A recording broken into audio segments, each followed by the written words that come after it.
احمدہ وأصلی وأسلم علی رسولہ الکریم اما بعد فاعوذ باللہ من الشیطان الرجیم بسم اللہ الرحمن الرحیم۔ گداگری ہمارے معاشرے میں ایک مستقل پیشہ بن چکا ہے۔ یہ موذی مرض سرطان کی طرح ہمارے معاشرے میں تیزی سے پھیلتا جا رہا ہے۔ گلی کوچوں، سڑکوں اور بازاروں، چوکوں اور چوراہوں، ریلوے اسٹیشنوں، لاری اڈوں، پارکوں، ہسپتالوں اور کئی دوسرے پبلک پلیس پر گداگری نے ڈیرے ڈال رکھے ہیں، اور اس ڈھیٹائی سے چمٹ کر لوگوں سے سوال کرتے ہیں کہ ہر شریف آدمی کو مجبوراً کچھ نہ کچھ دینا پڑتا ہے۔ آج ہمارے معاشرے میں گداگری کی سینکڑوں صورتیں اور بیسیوں طبقے معرض وجود میں آ چکے ہیں۔ اگر ہم وبا کی طرح پھیلتی ہوئی اس سماجی اور معاشرتی برائی کا بغور مطالعہ کریں تو کئی وجوہات سامنے آتی ہیں۔ مثلا ہمارے معاشرے میں بعض کم فہم، کمزور ایمان کے حامل اور توہم پرست قسم کے لوگ ہر پیشہ ور بھیکاری کو نیک بزرگ خیال کرتے ہیں اور ان کی خدمت کو باعث برکت اور کار ثواب سمجھتے ہیں۔ اس غلط سوچ کی وجہ سے پیشہ ور بھکاریوں کی تعداد میں اضافہ ہوا ہے، اور دوسری وجہ یہ ہے کہ کام چور لوگ گداگری کو پیشہ جان کر اختیار کر لیتے ہیں، کیونکہ اس میں نہ تو کوئی انویسٹمنٹ اور سرمایہ کاری کی ضرورت ہوتی ہے اور نہ ہی جسمانی محنت و مشقت کی ضرورت ہوتی ہے۔ بس بے شرمی اور بے حیائی اختیار کر لینے سے صبح سے شام تک اچھی خاصی رقم ہاتھ آ جاتی ہے۔ مستحقین اور محتاج افراد کی اعانت اور مدد ہمارا دینی، اخلاقی اور ملی فریضہ ہے۔ بھوکے کو کھانا کھلانا، یتیم کے ساتھ شفقت اور ہمدردی، بیوہ کی امداد عبادت ہے، لیکن گداگری کی اسلام میں اجازت نہیں ہے۔ گداگری کی جتنی مذمت دین اسلام نے کی ہے، اتنی کسی مذہب، قوم، تنظیم یا معاشرے نے نہیں کی۔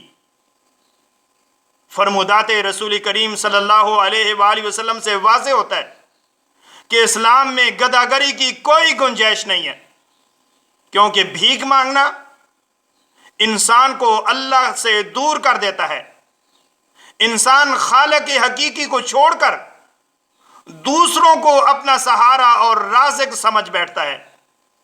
اسلامی تصور حیات میں ایک ہی بارگاہ ایسی ہے جہاں مدد کے لیے دامن پھیلایا جا سکتا ہے۔ جس زبان پر اللہ رب العزت کا نام ہوتا ہے وہ کسی اور کے سامنے ہل نہیں سکتی۔ جو ہاتھ بارگاہ الہی میں پھیلتے ہیں وہ کسی غیر کے سامنے سوال کے لیے دراز نہیں ہو سکتے، اور جو سر خالق ارض و سما کے سامنے جھکتا ہے وہ کسی غیر کے سامنے جھک نہیں سکتا، اور جس نے خالق حقیقی کو فراموش کر دیا وہ ذلیل اور رسوا ہوا، گداگری فعل کری اور قابل مذمت پیشہ ہے۔ حضور اکرم صلی اللہ علیہ وآلہ وسلم نے سوال نہ کرنے کی تلقین اتنی زیادہ فرمائی ہے کہ جتنی تلقین آپ نے توحید اور نماز پنجگانہ کے لیے فرمائی ہے۔